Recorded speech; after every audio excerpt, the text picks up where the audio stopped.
All right. Hey, everybody. So we just saw on TV that the first President Bush, remember him, died. So, man, thanks for Iraq, dude. That's kind of like what I remember about him. Am I on? Yep, you're on. Okay. Yes. So yeah, that will be interesting. We were just talking about how, it's so weird. Nobody wants to come. Nobody wants Trump to come to the funerals. So we'll see what happens. Yeah, they're gonna want Clinton to eulogize him, because Clinton and Bush actually got to be friends. Yep. So, that's a good thing. It is a very good thing. Yeah. Too bad it's always after they retire, Yeah. Well, they worked on the tsunami to get some stuff like that, So, but yeah, so that is good. Yeah, the Clintons and the Bushes are buddies. Clintons and the Bushes. I know. The Obamas too.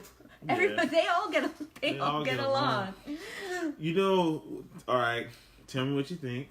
Yeah. Do you think later on down the line, once Trump is out the picture, do you think he's gonna become one of the buddies, or you think they're just kind of like not a chance in hell? So you don't think he's ever gonna come in the fold, huh? He's gonna be in his own little world. I don't know. I don't know, man. God, it's so hard. That's just so hard to picture. I mean, yeah, it's really weird because God, what am I thinking? Because it was just so, our world just became so different when he was elected. So it's hard to think about, like, wow, what would it be like afterward? Right. I don't know. I still think he may croak. I mean, he just looks so unhealthy. He doesn't exercise. He eats terribly. I mean, stress. They had a doctor come out and say he was in great health, but I don't believe it. Well, he doesn't drink, so that's one thing, but I don't know. Wow, what a thought. But no, I don't think he's gonna be buddies. I mean, I don't think he has any friends. He just doesn't. I mean, he doesn't care about people. He doesn't care about them enough. Yeah. So so I was going back over my notes, and Italy invaded Libya in the early 20th century, and they reduced the population by 40%. How the fuck can you even do that? Yeah, how do you even get to a point where you can do something like that? I know. That's ridiculous, man. I know. It's fucking crazy. It's like King Leopold-esque. Right. I started to try and watch the film of King Leopold's ghost, but I just couldn't. Awful. I lost it. I can read, some stuff I can read. I'm like, hey, I read the book, okay? I mean, it's like, I know about it, but God, man. Just... So,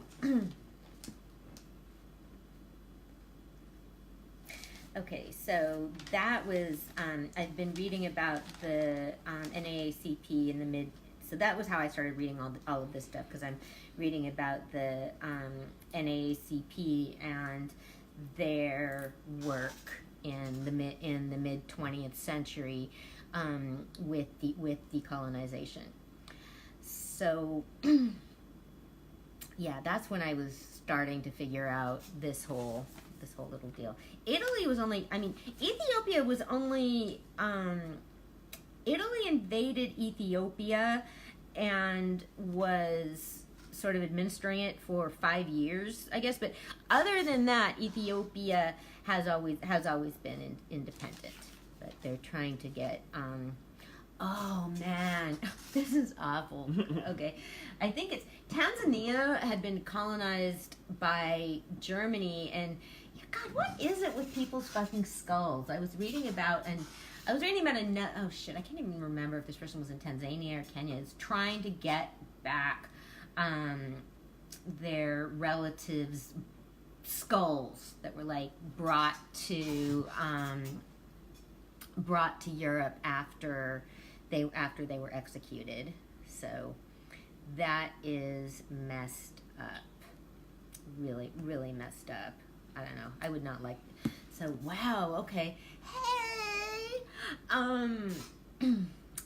Okay. So remember when I was talking about. Okay, this has sort of put me on a morbid train of thought. I was talking about the film Upstairs Inferno, which is about a gay bar that was bombed, and in the early 70s. Now I can't remember if it's 73 or 71. 73. And there were bodies that were unclaimed that were buried in like Popper's Field is what it's called. And so they bury people. They just go out and bury people. They don't like mark the grave or anything.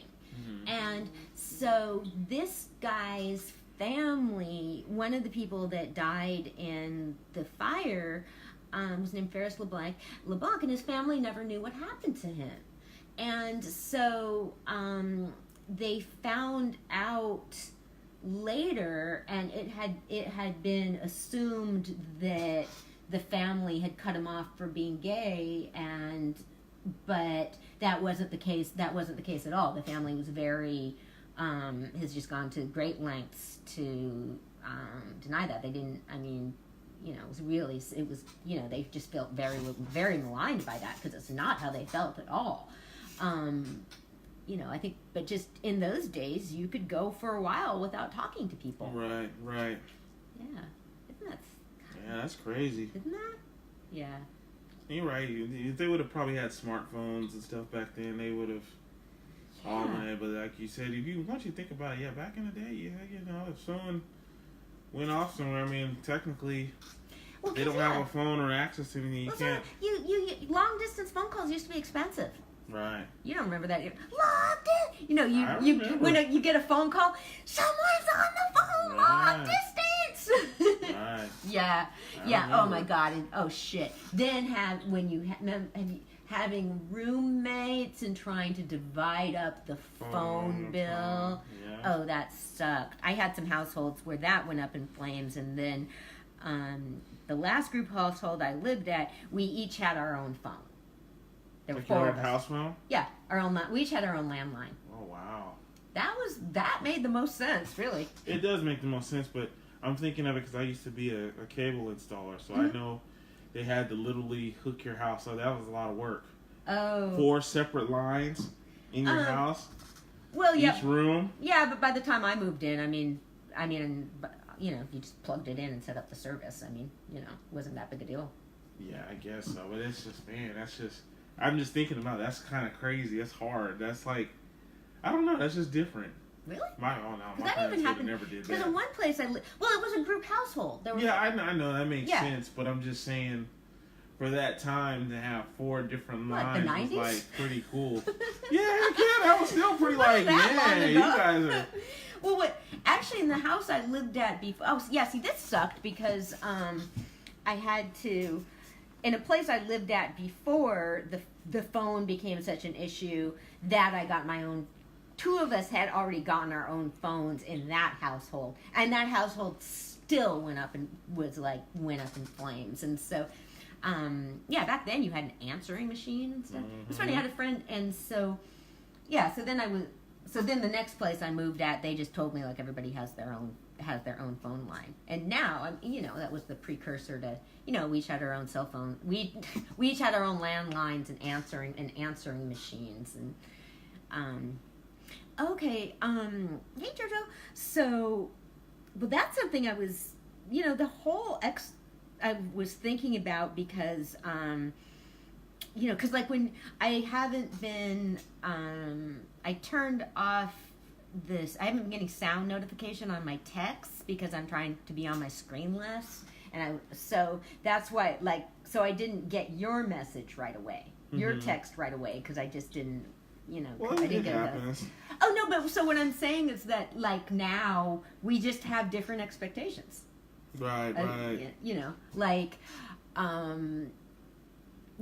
I was also I was listening to a podcast about a woman that was kidnapped in 1988 or 89, and she told her mom she'd be back by 12, and so they started I don't know when to look for her. She wasn't back by noon or something, so they started looking for her in the afternoon, but a lot of, which was pretty quick, but a lot of the time in that era, how you could have gone a long you just didn't. Right. And the girl, she had a boyfriend, but you wouldn't, people just weren't in touch with each other constantly like they, and I think people, which I think is good. I think people should be more self-sufficient, but that was wild. Like now, if somebody goes missing now, you figure it out a lot quicker. Yeah. You get worried. You get worried quicker. Right. You get worried, like say if I was trying to get in touch with somebody and I emailed. Well, because I think it's because there's so much access now. You know what I'm saying? For someone to get a hold of someone now, it's usually, technically, we could just say almost everybody has a phone. Yeah. Or if they don't have a phone, they can get a phone to call you or say something. So yeah, it is different. But back then, like you said, if you went off somewhere to another state, it could be. We would never know. Yeah, and my family were writers, but a lot of people weren't. My family always wrote letters, but a lot of people weren't. So if you weren't, how you could go a long time, and then I didn't think about that. I guess you could do that too, huh? Right? That's what my family did. We wrote letters, but a lot of people didn't. Weren't much. So yeah, you could, because now you're trying to get in touch with people. You can call, email, text, and Facebook Messenger. And so if you did all that and you're still not hearing, you'd get worried a lot quicker now if you didn't hear back from somebody. Depending on the person, or I don't know, like say, well now, man, can you imagine? I think that's just the whole. That's crazy. Well, now people are like joined at the hip with their kids anyway, but like in the past, how long would it take before your parents got worried about you if you were out someplace, Right. But now they have the expectation of being able to call and text constantly. Everybody has phones. Kids have phones now, so technically you really don't have any excuse. So most of the time, if someone don't call back, something's wrong. Or your kid just isn't calling you back. Or your kid just isn't calling you back. Exactly. That's what happens a lot. But yeah, that happens a lot. So, but yeah, I was listening to this podcast. This woman's to this podcast about this missing person, and then some friends of hers, from high school. They did the podcast, and they're kind of like reinvestigating it themselves, and they've gone back and found people and interviewed people, and they found paperwork and have gone through the case files again, and what they think happened, they think the son of the sheriff killed her, or took her, and so it was covered up. Because she said it was a small town, and the woman that was kidnapped is in Calico, and her friend, was her age, and went to, and had been off working and doing her thing, and and so she was back home visiting her family for Christmas, and Tara's name came up, and people in the community were like, oh, we all know who did it. Oh, wow. Yeah, but nobody told. I don't understand. A code of silence. That's crazy. That is really crazy. There could have been, there are people, there's weird, people got threats and stuff, but yeah. But they did start looking for her pretty quickly, but other stuff, I get nervous about how long I could go without anybody. I get nervous about how long it would take for somebody to figure out I was missing. Actually, it could take a while. Or I get, kind of morbid, but I worry about that. Or if I was like stuck in my house or something, and and something happened in my house. I had this experience 2 years ago where I got like I took this. I was in a hotel room and this glass door shattered, and I just and I was injured and all that, but it was the sort of thing where there was like glass everywhere and stuff. And it could have killed me, and it was the sort of thing where I think about. I've traveled since then. I've been in hotel rooms by myself since then, but it's creepy. Yeah, I definitely didn't want to travel. After that, after it happened, I tried to take some trips and just canceled them. I was just too nervous, and so since then, I've just had to, but I'm not wild about it. I'm not wild about broken glass. Right. That's one of the, it's like, it's so weird with like traumas and stuff like that. Because sometimes when people are like, oh, I can't do this, I'm traumatized. With some stuff it's true, and then with some stuff it's like, well, if you have the option to have somebody else do stuff, then you can be traumatized about it. Right. And for me, like, broken glass gives me the, it gives me the creeps and stuff, but if something breaks in my house, I have to deal with it. So right. I have something right now, I had like a frame, I've had frames that broke, the glass frames, and I just have them like wrapped up in things waiting for me to deal with them, so I don't need to handle the glass. But I had a glass, I had some glass, I had a glass frame break, and so I had it fixed down there for a photo I really wanted. But how was that sign we put up? The picture, the frame. Remember we put up something in your house? Yeah, it's awesome. Did it still hold? Everything's good? Yeah. Okay. Yeah. That was funny. That was a crazy day. That was weird. That was a really crazy day. Yeah. That was awesome. Yeah. You saved my life. Something else happened. I was almost going to call you for something else this week, but somebody, that I needed somebody else to take care of it. There's just been this issue at my apartment. But yeah, so that, I don't know. Sometimes when you hear people saying they're scared of, I hate when people saying like, I don't like going, I can't go places by myself. It's like, well, that must mean you have a choice, okay? Or I don't know. I don't have a fucking choice, okay? If I am gonna go, if I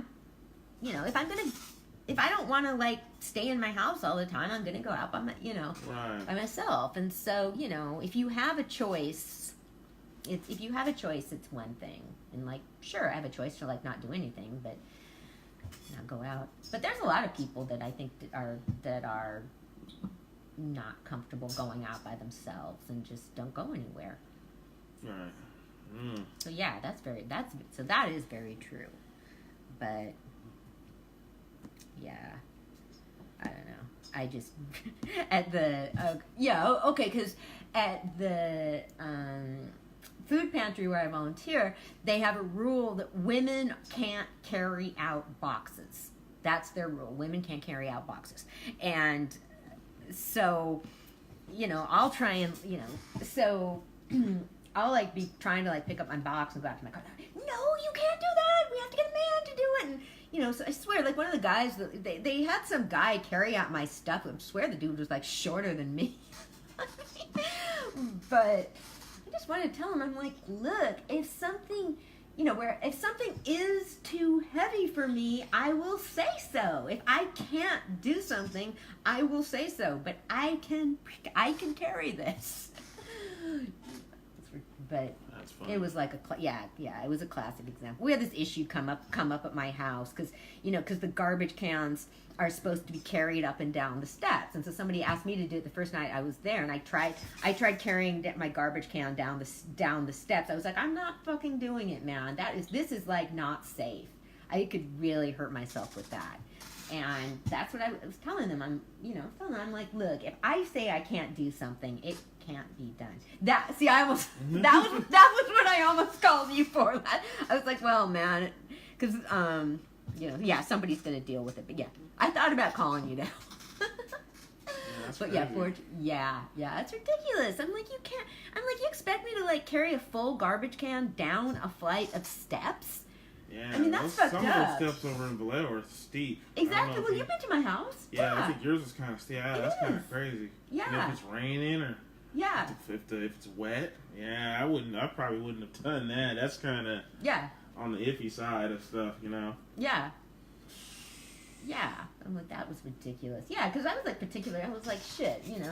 It's like, not only do I not want to pull out if you're like carrying this big heavy thing down, I could like fall, you know. I was like, okay, this thing is gonna like, I'm not falling down these stairs, okay. I mean, I got a life to live. I can't afford to be all laid up. Right. So Anna, I guess I got a question for you. So how do you go about getting all these different articles, or what do you go by to choose for what you? I watch Al Jazeera. Okay. Particularly. So you just kind of choose what you want out of it. Well, I have the certain countries that we're in that we talk about. I know she said something about France, and I was like, how did she want to bust out with France? Oh, because they were colonizers. Okay. It had to do with colonizing. Okay, I know, but it was just, you said something about France earlier. There was a French territory that voted to stay in France. Yeah, but I mean, what made you? How did I find out about that? What made you jump just Al Jazeera? I brought it up because we've talked about secession and all of that. We talked about another country that was doing that, so so that's why. But yeah, Al Jazeera mostly, and I try and I still never, I never feel like my notes are clear enough. But because and then like when I'm getting ready, or I go over all the countries that we talk about and see what's new with them, and I try to be, I try to like read new stuff, and that's how. Nice. Yeah.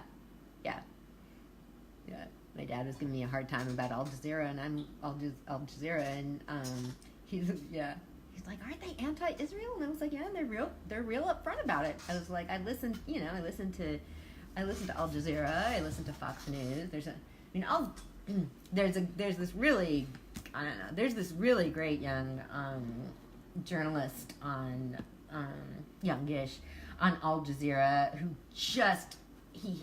he does this show called Upfront, and he hits people hard.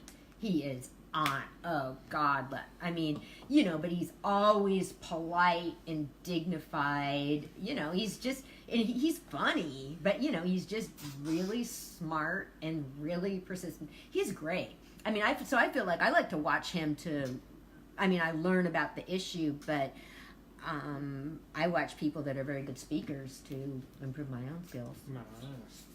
So. And you have, compared to when we first started. I remember when we first started, you pulled it off, man. You're doing 2 hours like it's nothing now. You notice that? Yeah.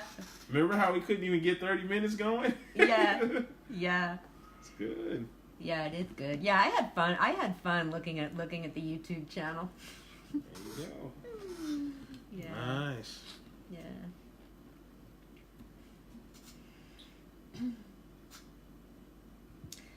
So, okay, everybody. People, we will be back on the 13th of December. And then when's your Duck Soup show? The Duck Soup show we're gonna do is gonna be on New Year's. Really? Yes. Oh, New Year's Eve. Okay. Oh, but you're not gonna do a show all this month? I don't know. Okay. We're gonna see how that works, but for sure, New Year's Eve. Awesome. So that day for sure. But that'll be fun. Yeah.